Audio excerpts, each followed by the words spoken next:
This is Bill Ryan here from Project Camelot and Project Avalon, and it's 20th of February 2010, and it's my great privilege to be meeting again with Klaus Donner. And in this video presentation, it's going to be an interview of the difference, because I'm going to do very little talking indeed, maybe none at all, and Klaus is going to be doing an audio commentary on one of his extremely special, unusual and fascinating slideshows about the artifacts and the various phenomena that he has been researching, discovering, investigating personally all over the world, relating to what I think you could legitimately call the hidden history of the human race. Would you say that that's a good summary, Klaus? That's a very good summary, yes. So I'm going to step back here, and what follows now, just kick back and enjoy this slide presentation, and Klaus is going to take you through his own journey. You can accompany him on his own journey through his own discoveries. And take it away, Klaus. What are we looking at here? I can see an array of pyramids. What's the significance? The significance is that you can find pyramids all over the world on each continent. And the question is, when and who did build those pyramids? Why many of those pyramids all over the world are looking very, very similar? Another question is, did there really exist a global civilization? And I think many of our researches are really telling us that once upon a long time a global civilization existed. But how many thousands of years ago, we don't know. Most of the audience of Project Camelot may know about the story of one stone pyramid building found in 1984, 25 meters under the sea level in Japan on the island of Yonaguni, which is the southeast Japanese island belonging to the Ryukyu island group. And there's still a struggling of some international archaeologists who are saying that these monuments were done by nature. But my friend Professor Masaaki Kimura did several years since then researches not only on this monument, but also he found several others close by.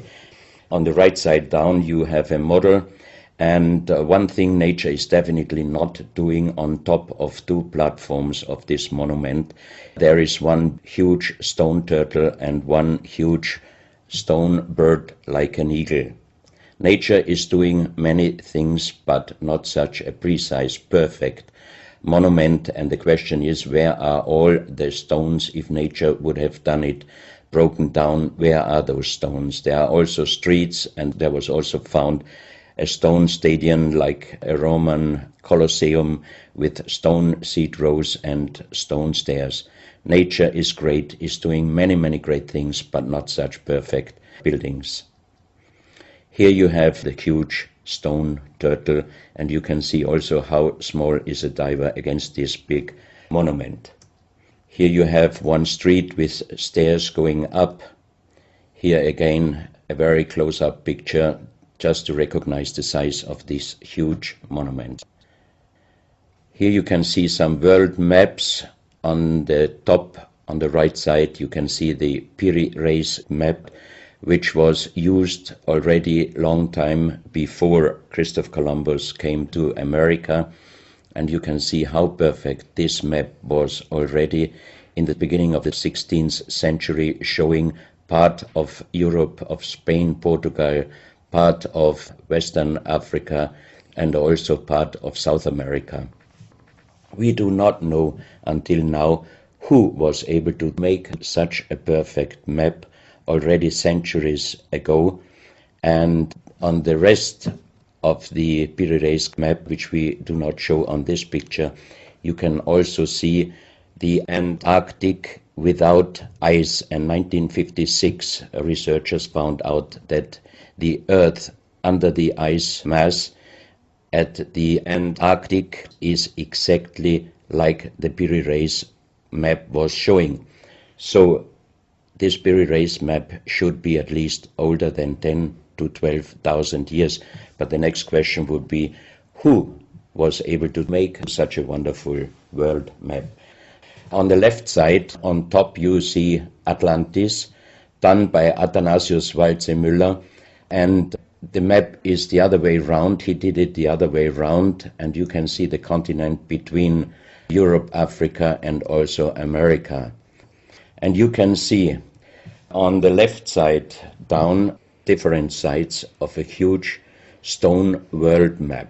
This stone world map was found in 1984 while gold digging in Ecuador in an underground tunnel system with other 350 artifacts which do not really fit any known and existing South American pre-Columbian culture.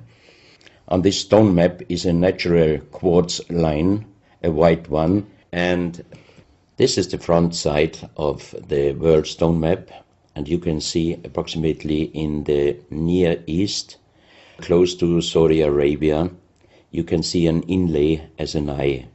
And from this eye to the right and to the left is a natural quartz line going on the right side over India, Thailand, and also there is a long island on the right side, which Professor Kimura's research gave him the statement that from the northeast Japanese island until far down after Taiwan, once there existed a huge continent.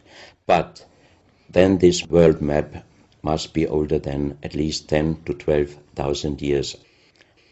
And here is the back side, and you can see on the right side coming the quartz line passing in the Atlantic, a continent, Atlantis, which in our days does not exist anymore. Then the white line is crossing part of South America, and here you have a close-up, and you can exactly see the Bay of Guayaquil, an inlay going up to north, and a round inlay showing exactly the place where there were found those artifacts, and there is also the best quality water worldwide existing. One other very interesting artifact found on the same place in Ecuador is the so-called pyramid with the eye. The eye is an inlay. The stone is gray and white, and you have 13 steps, and it looks exactly like the pyramid with a shining eye on the $1 US. If you put this pyramid under black light, the eye is shining very strongly, and it looks really like an eye, but not real like a human eye. Here you have a close-up of the eye, and you can see the colors of the inlay. On the bottom of this pyramid, you have the inlay in little gold plates showing the Orion star constellation, and you have unknown writing. The translation of Professor Kurt Schildmann, who was the president of the German Linguistic Association, and he was perfect in more than 40 languages. He was able to translate this writing. He called it pre-Sanskrit because it is older than the oldest writing. And the translation of these 4 letters you can see here, his translation is "the Son of the Creator comes." As we found the same writing on stones in certain countries like Ecuador, Colombia, Illinois, United States, Clausel, France, Malta in the Mediterranean, Turkmenistan, Australia, and in southern Calabria, Italy, just a few years ago. Always there are stones and ceramics, terracotta with the same writing. That means this writing existed once worldwide, and that means there must have been a global civilization older than Sanskrit, older than 6,000 years.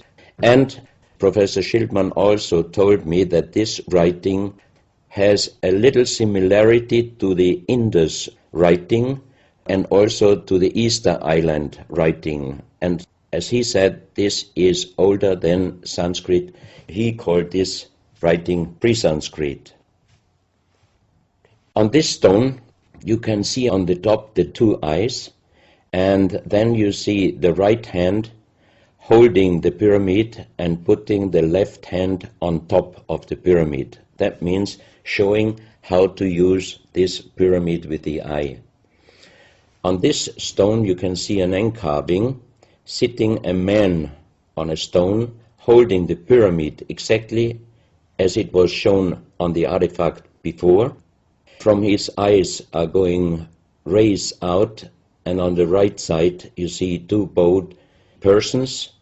On his head he has something like a small helmet, and from this helmet goes up like an antenna to a strange object over him.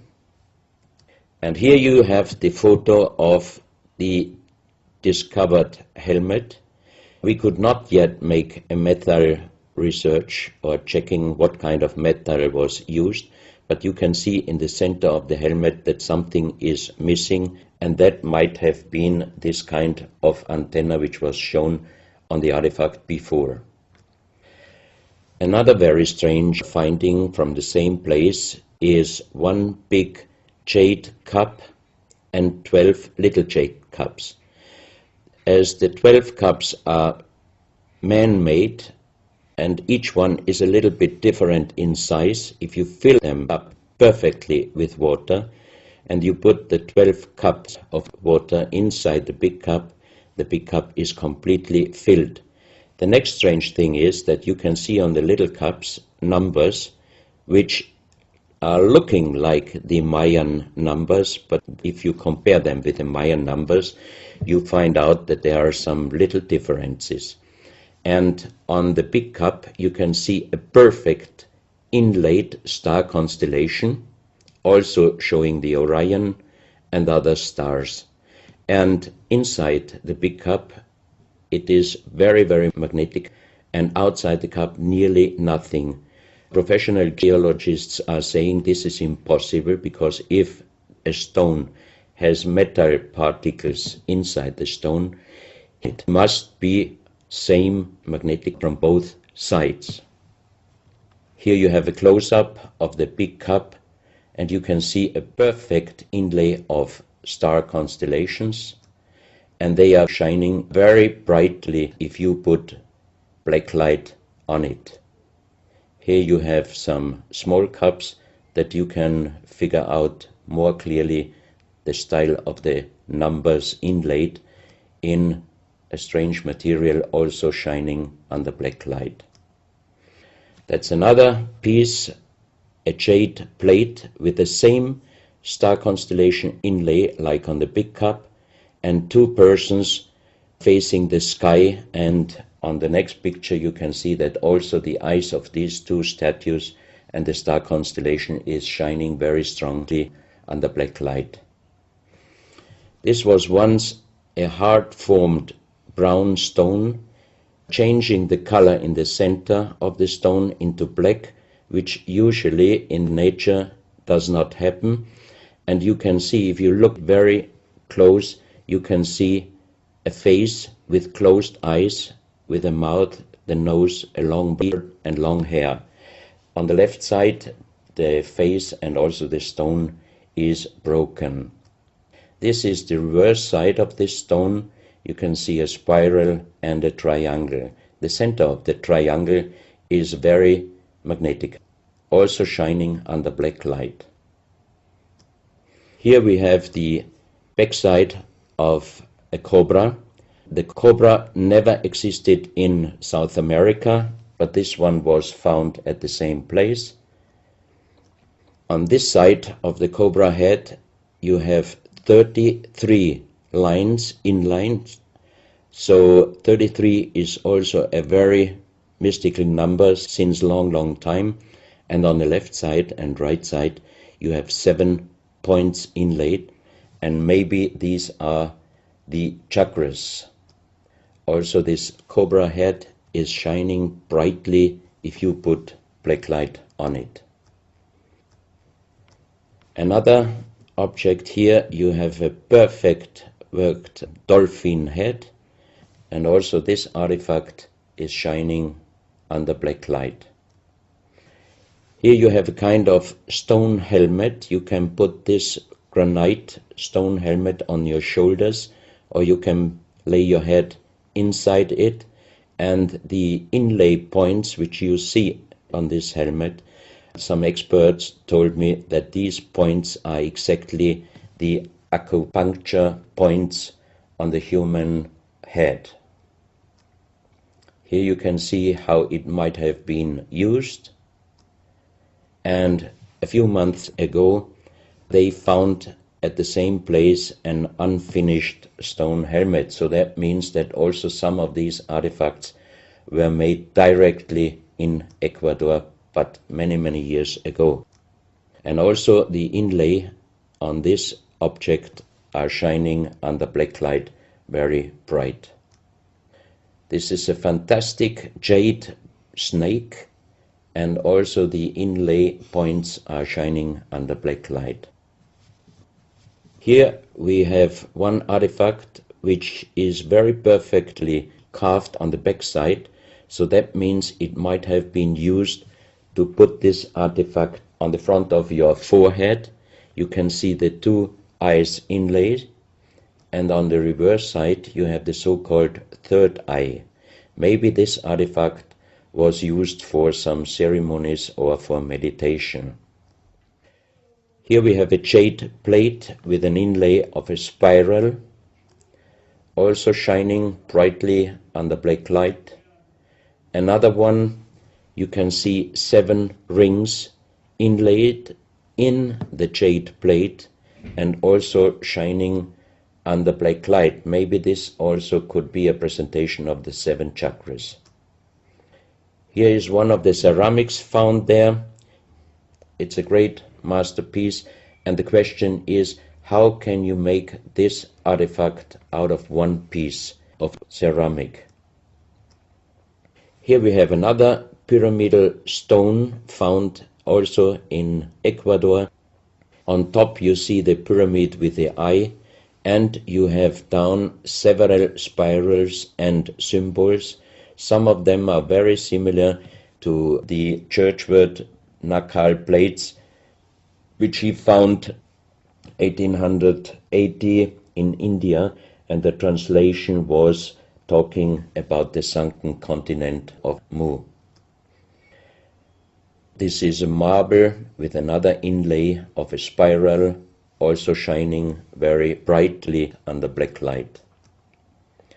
Another stone in a pyramidal form with an inlay of an eye.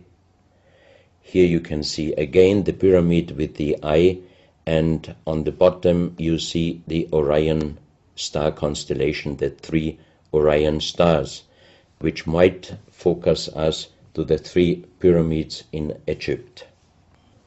Here you have a ceramic statue. You can see the style of sitting is not real pre-Columbian style. It looks like the lotus seat from Asia.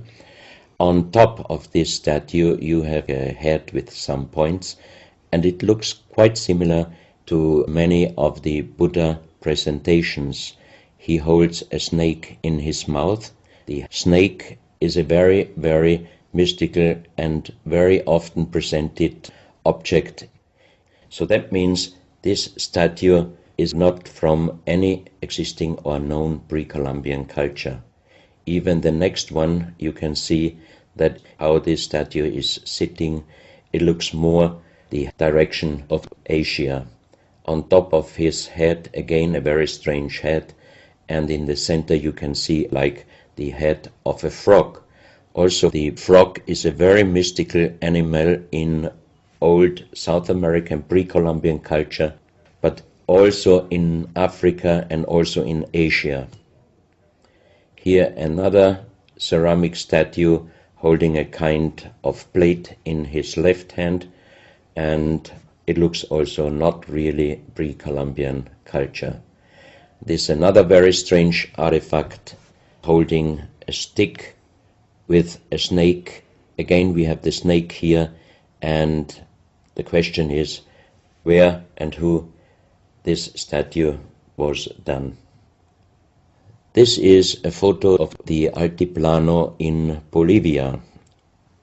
Archaeologists and researchers found out that at least before 4,000 years, there was happened a very big impact in Argentina, and the shock wave of this big impact destroyed many stone buildings in the Altiplano of Bolivia. You have here a picture of Pumapunku, a very strange place close to Tiahuanaco in Bolivia, and you see tons of stone plates with perfect work on it destroyed. Maybe this was the reaction to the big impact in Argentina. Here you have my friend Giancarlo Bonfanti, Italian researcher, in the center of the so-called Sun Gate in Tiahuanaco in Bolivia, and some researchers write that the figurines on top of this side of the Sun Gate are showing the Venus calendar. Here you have one of the big stone plates from Pumapunku, and you can see how perfect this stonework was done. And the question is, could you do such perfect work with simple tools? Close to this area, they found skeletons with a size of 2.6 meters. And the picture on the top shows you the skull of one of these skeletons, and it looks like it is deformed, but definitely these skulls are not deformed. They are natural style, like an egg. On this photo you see how strong the jaw of those skulls were. This is a front view, and the most interesting photo is this one, because you can see that the top of the skull does not have the three plates which we have as Homo sapiens, and that shows us that these skeletons are not Homo sapiens. What we might be able is doing a DNA check and an age dating on these skeletons, because we are very much wondering what kind of humans did exist long time ago and how long ago. On the next pictures I show you some artifacts found close by the real giants, and when I first time got this mask in my hands, I tried to look through the two eyes. At that time I didn't know that they were belonging to 2.6 meter skeletons, and I was just wondering, why did they make masks where you can only look out from one eye? But after knowing that those people were over 2.5 meters, I could imagine that their skull was of course bigger than our skull, and that's why these masks were for us oversized. That's another mask from Bolivia, another one with very wonderful encarving, many spirals and many symbols, which we also found in many other cultures. This is a very heavy stone figurine, and again here you can see on the top the head of a snake going down on his backside. This is the reverse side. You can see again the snake. So that means the snake must have been a very, very important animal in the past of our history. Here you can see a stone flute. The strange thing is that the vibration of the sound of these stone flutes is exactly the same as our brain waves.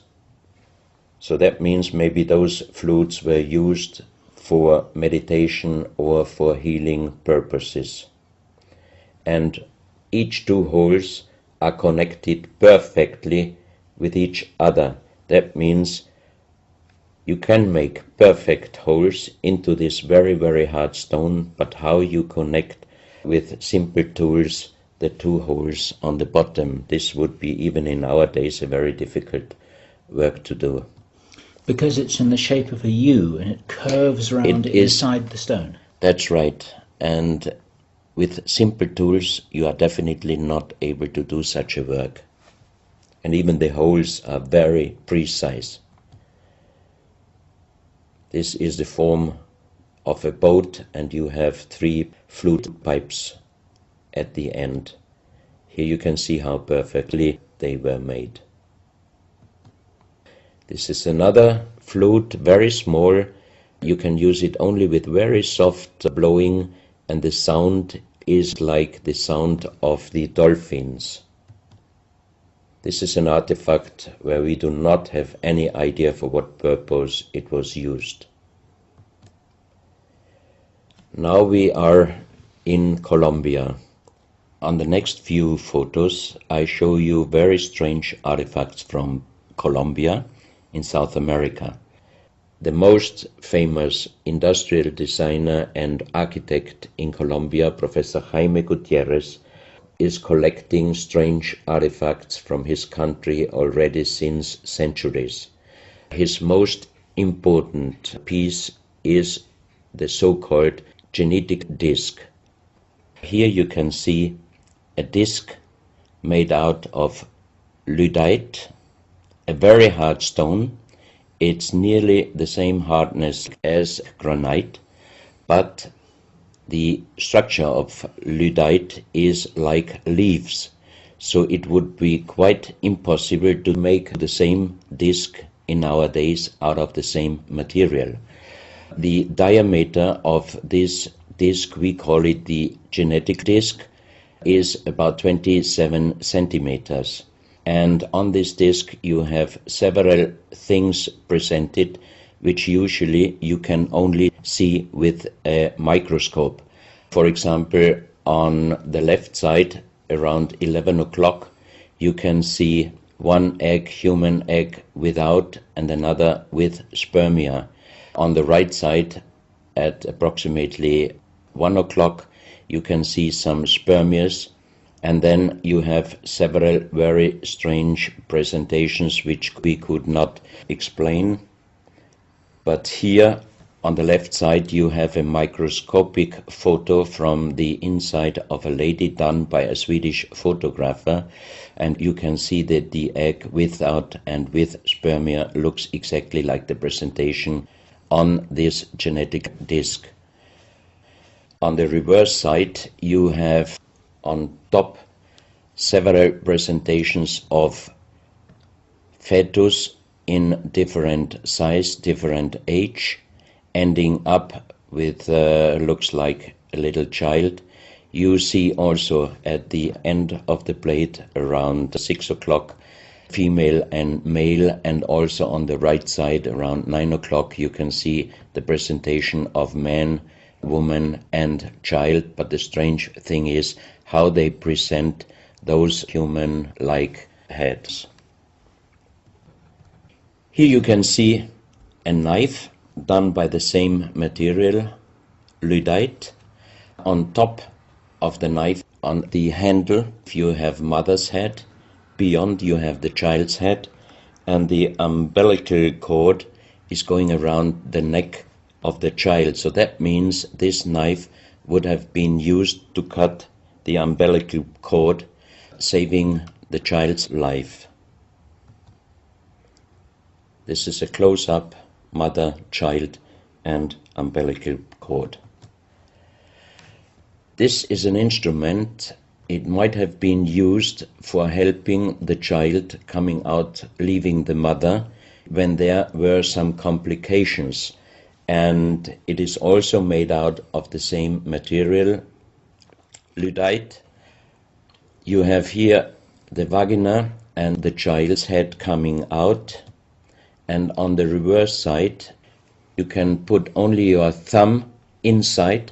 That means you can only use this instrument with your fingers, meaning you cannot use power. So that means it might be safer helping the child leaving the mother than our instruments we are using in our days, because sometimes the modern instruments, while being used, can damage the child's head. This, we think, is a medical instrument. It is also lyddite, and it's a perfect form. Another one, and these are other ones, they are very much smaller than shown on this photo. And when we did a material check in Vienna, the most expert worldwide checked those pieces. First of all, the material. Each one is done with lyddite, and the form itself, he checked them, and finally he said, I cannot tell you how they were done, who did they make, but the only thing I can definitely tell you, from the same material in our days, we cannot make the same instruments. So how old they are, we do not know, but as they were found in Colombia, and they do not fit any existing pre-Columbian culture, we must consider that those artifacts are at least older than 6,000 years. But we cannot explain what kind of technology they did use to be able to make such instruments and such tools made with lyddite.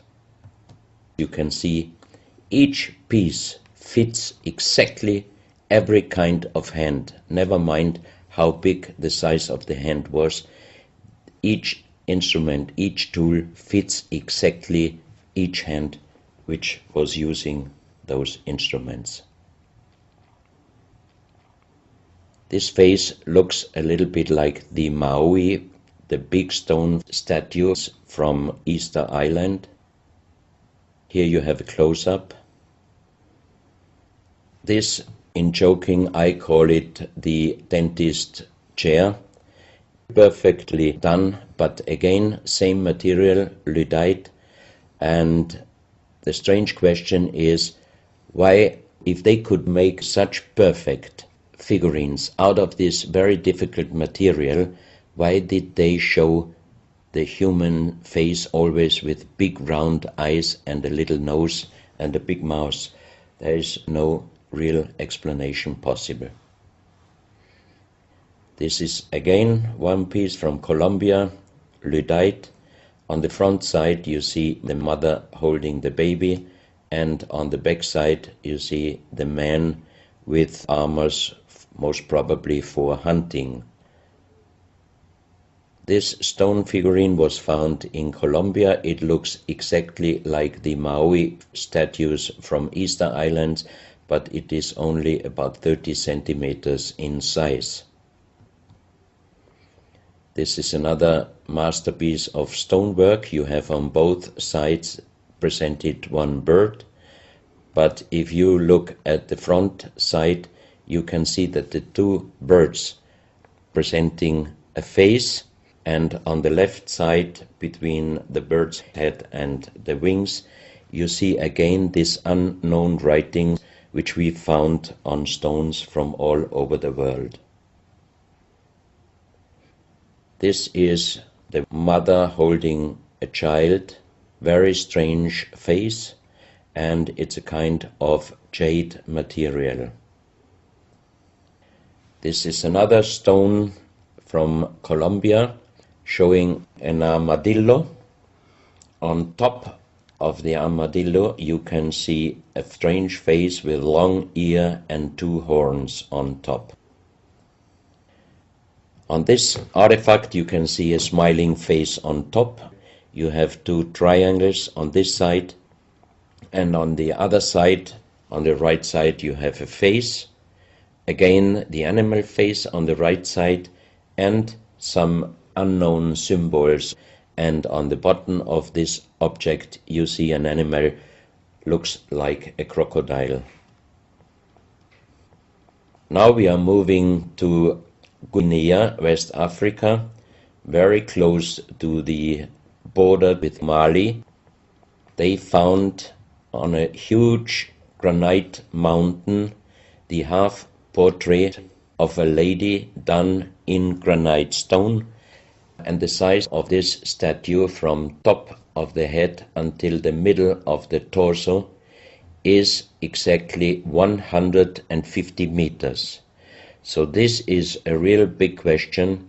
who might have been able to do such a huge granite half-portrait in a mountain at least 10 to 12,000 years ago, because the Italian geologist Professor Pittoni was on the spot. He did these photos and he checked the earth on the bottom of this mountain, and his calculation was that this stone monument must have been done at least 10 to 12,000 years ago.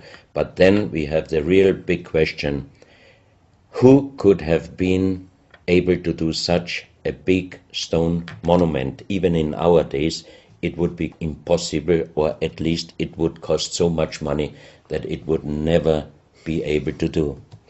And if you look at the close-up of the face, some experts told me that this face definitely is not European, but also of course not black African.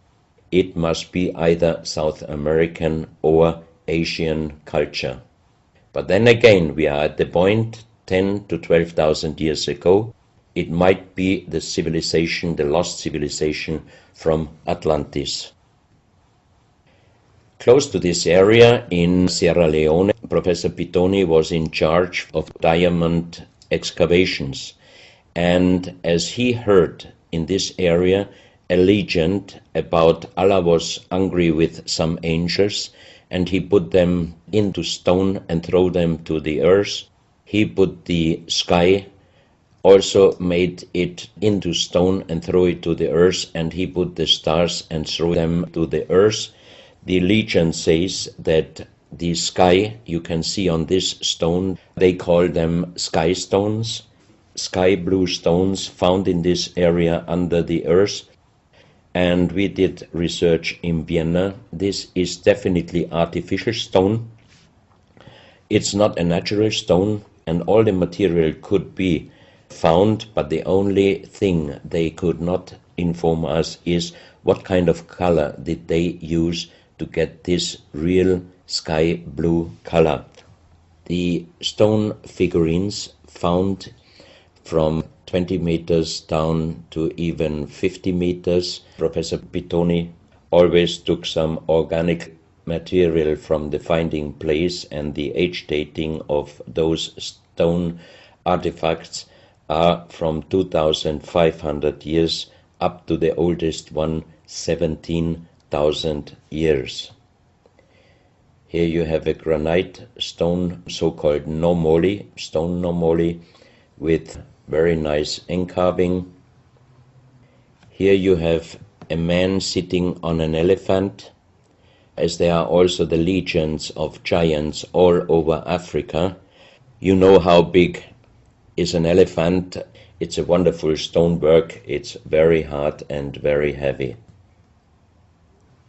There are also some artifacts showing half human or human with the head of a reptile, holding a kind of pot in their hand, and they could put something inside this pot, and also on top of several nomolis there is a hole for putting something inside, and most probably they were used for ceremonies. Here you have a kind of animal. It looks like a dinosaur, and when Professor Pittoni found this statue, it was making a strange noise. So he opened the statue, and they found inside the small black ball you can see on the bottom of the statue, and this was iron material. When we did the research on this artifact, and especially on this metal ball, next morning the professor called me and told me that somebody must have done a bad joke to me. I asked why, because the result of the research was this metal material is chrome steel, and chrome steel was found first time at the beginning of the 20th century in Austria. That means it was impossible inside a statue with the age of approximately 17,000 years.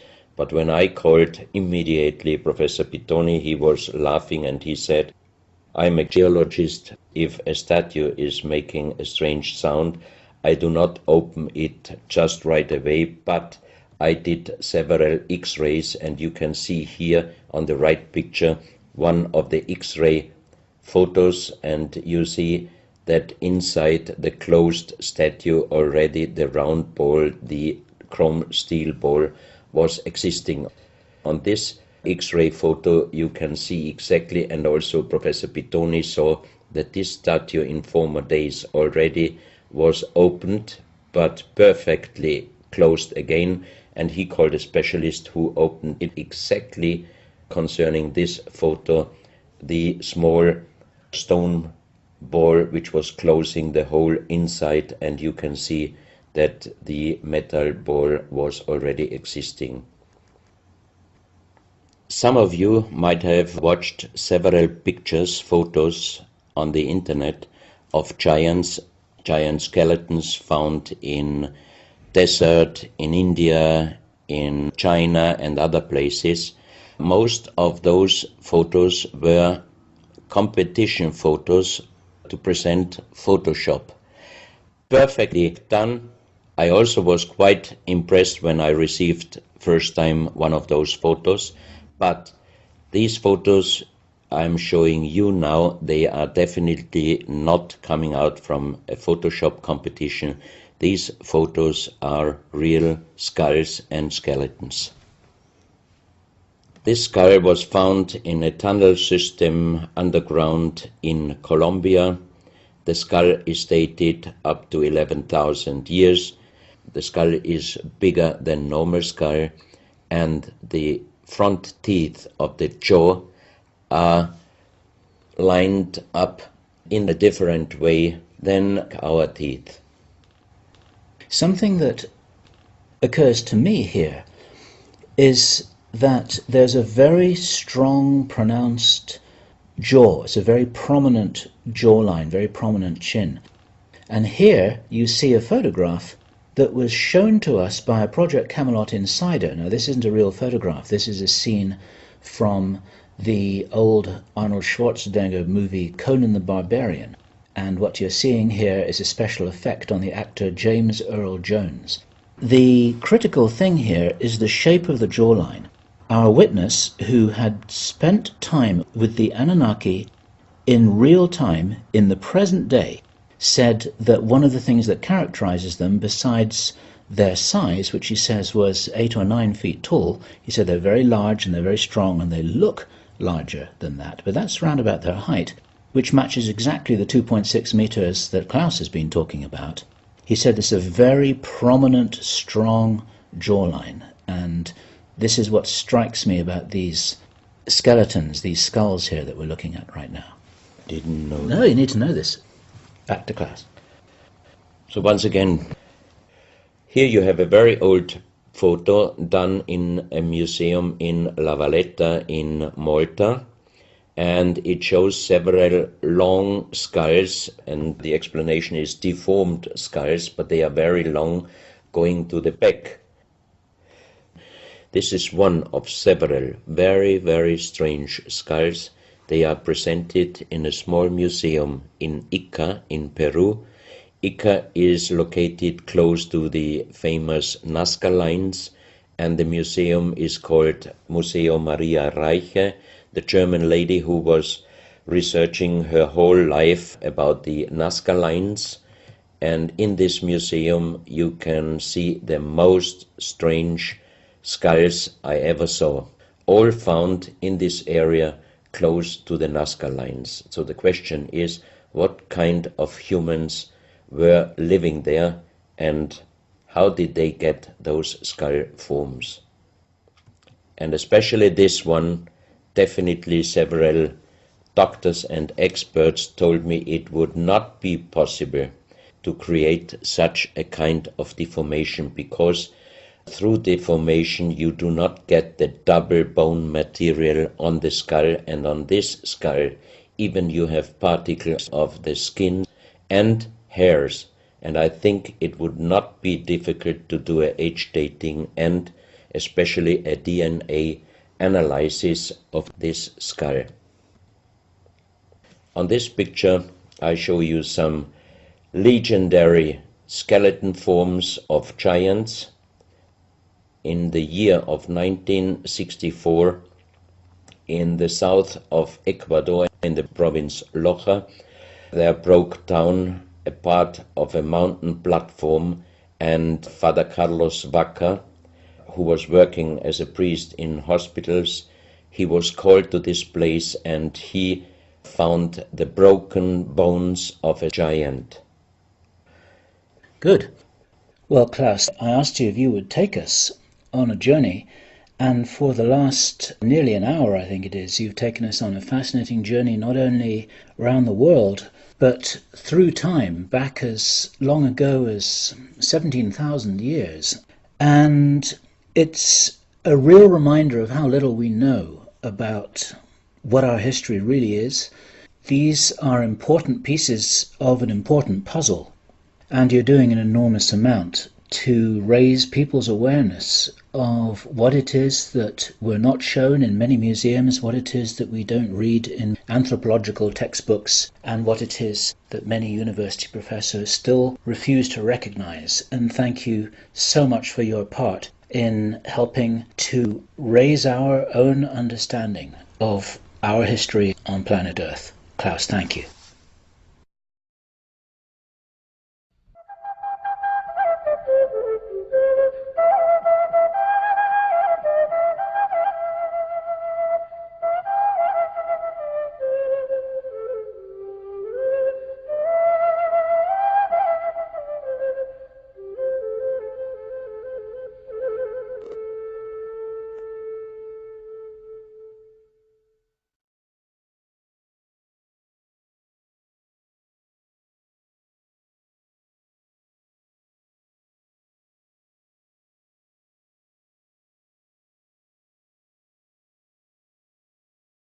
Artifacts which do not really fit any known and existing South American pre-Columbian culture.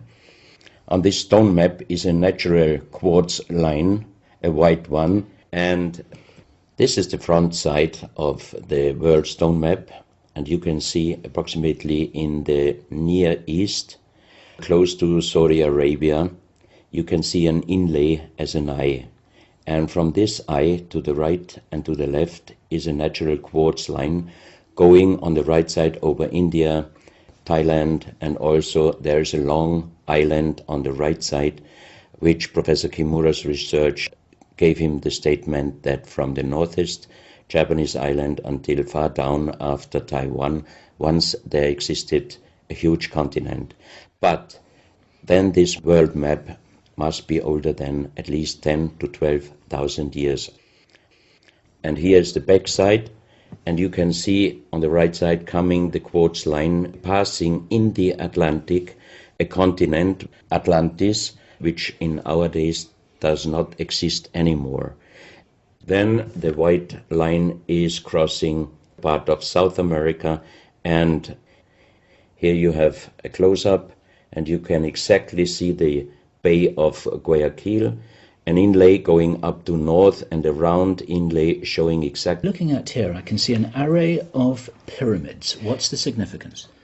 The significance is that you can find pyramids all over the world on each continent, and the question is when and who did build those pyramids, why many of those pyramids all over the world are looking very, very similar. Another question is, did there really exist a global civilization? And I think many of our researchers are really telling us that once upon a long time a global civilization existed. But how many thousands of years ago, we don't know.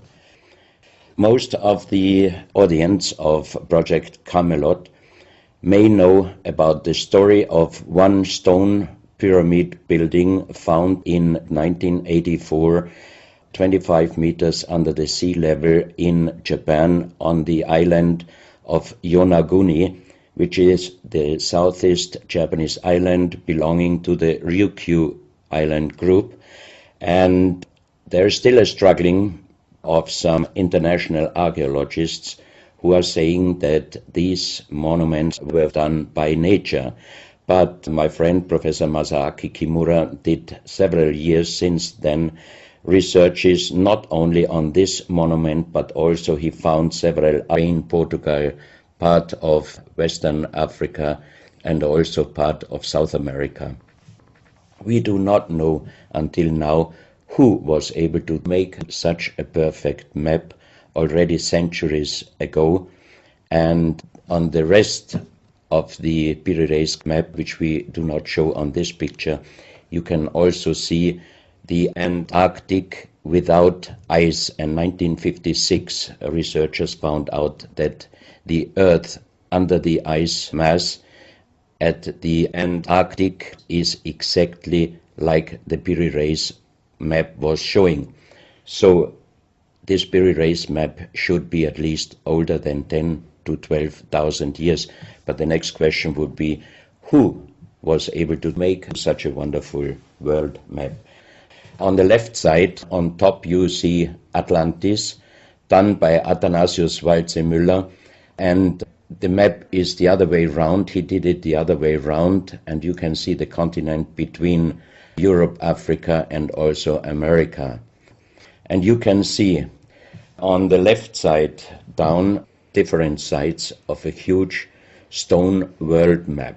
This stone world map was found in 1984 while gold digging in Ecuador in an underground tunnel system with other 350